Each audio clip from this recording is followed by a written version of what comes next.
সোমবার আদালত প্রাঙ্গণে ডক্টর মোহাম্মদ ইউনুস সহ ১৪ জনের বিরুদ্ধে সাক্ষ্য গ্রহণের দিন ধার্য থাকায় হাজির হন সবাই। আদালত প্রাঙ্গণে হাজির হওয়ার পর সাক্ষ্য গ্রহণের তারিখ পেছানো নিয়ে প্রায় ১ ঘণ্টা চলে দুই পক্ষের আইনজীবীদের মধ্যে যুক্তিতর্ক। ডক্টর ইউনুসের আইনজীবী আদালতকে বলেন, তারা ন্যায় বিচার পাওয়া নিয়ে শঙ্কিত। সাক্ষ্য গ্রহণের জন্য সংক্ষিপ্ত সময় হওয়ায় এতে তীব্র আপত্তি জানান ডক্টর ইউনুসের আইনজীবী ব্যারিস্টার আব্দুল্লাহ আল মামুন। পরে আদালত মামলার সাক্ষ্য গ্রহণের জন্য ৫ই আগস্ট দিন ধার্য করেন। আমরা বললাম, আপনি যে সময় ৫ দিন দিলেন, আপনার সামনে যে কেস ডায়েরিটা আছে সেখানে তো দেখা যাচ্ছে সব মামলা আপনি ১ মাস, ২ মাস, ২.৫ মাস পরে ডেট দিচ্ছেন।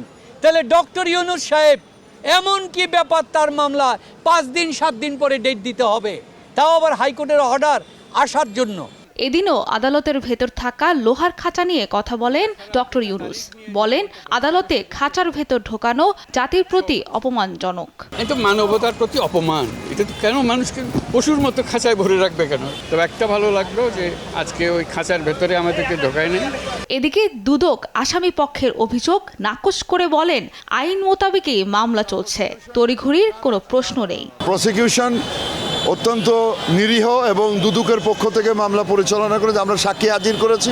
গ্রামীণ টেলিকমের কর্মীদের লভ্যাংশের ২৬ কোটি টাকা আত্মসাতের অভিযোগে করা এই মামলায় মোহাম্মদ ইউনুস সহ ১৪ জনের বিরুদ্ধে আদালতে অভিযোগপত্র দেয় দুর্নীতি দমন কমিশন। সাবিনা মজুমদার, দেশ টিভি, ঢাকা।